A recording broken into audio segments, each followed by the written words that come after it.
Well, could it be the beginning of the end of the trade war? China and the U.S. say they've made substantial progress on issues that have remained unresolved in a dozen rounds of previous negotiations. CGTN's Owen Fairclough is at the White House. Owen, what can you tell us about this partial deal?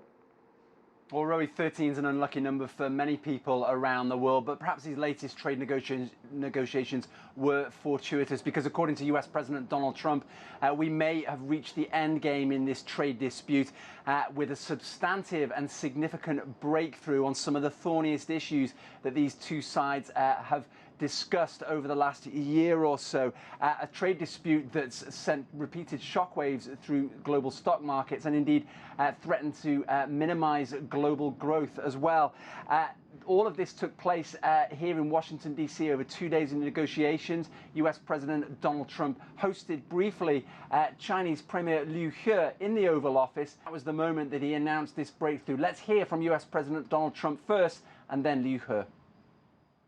But we've come to a deal on intellectual property, financial services, a tremendous deal for the farmers, a purchase of from $40 to $50 billion worth of agricultural products.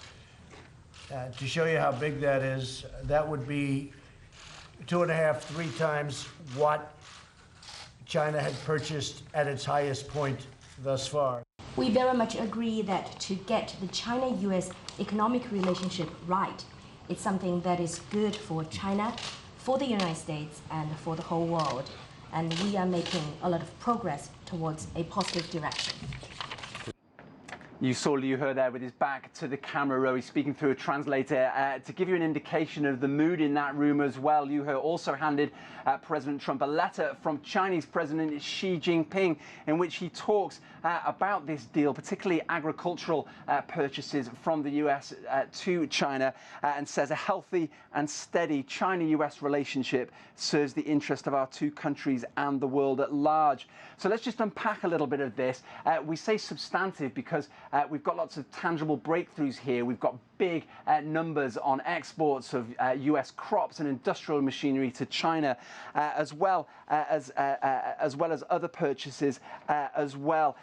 Key to this as well was the US suspending increased tariffs that were due to take effect early next week on around half China's imports to the United States, raising those tariffs to some 30%. But perhaps most significant in what's called a phase one of these of this deal are the less tangible things. There are, it would appear, significant efforts being made to address intellectual property concerns, one of the most contentious issues at the heart of this long-running trade dispute. You and I, that's US accusing China of forcing US companies to hand over their trade secrets when they do business with China. It appears there's some kind of breakthrough there, although we haven't got the details on that just yet. Oh, and there are a number of important caveats in this agreement. How sure are we that this deal will be done given the previous false starts? Yeah, it was very interesting to hear not just President Trump, but key cabinet officials in the Trump administration repeatedly talking about the fact that there's nothing down on paper yet. This is just an announcement. We heard Trump himself say if it isn't down on paper, then really it doesn't mean anything.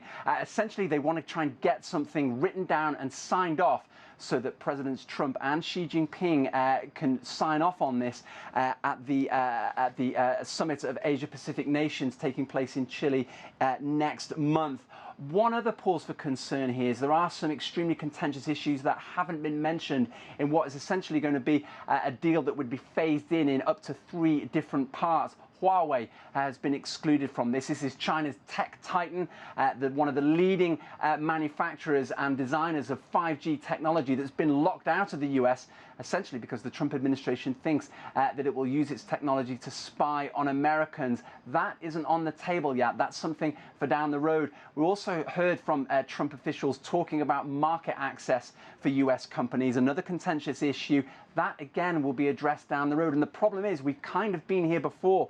Even earlier this year, the Trump administration began piling these tariffs on again because it accused China of backsliding on commitments it had already made. So there is a big word of caution here, but you've seen the reaction from global financial markets this Friday. They think this is fairly positive news, at least for now. Markets are indeed happy. Owen Fairclough breaking it down for us.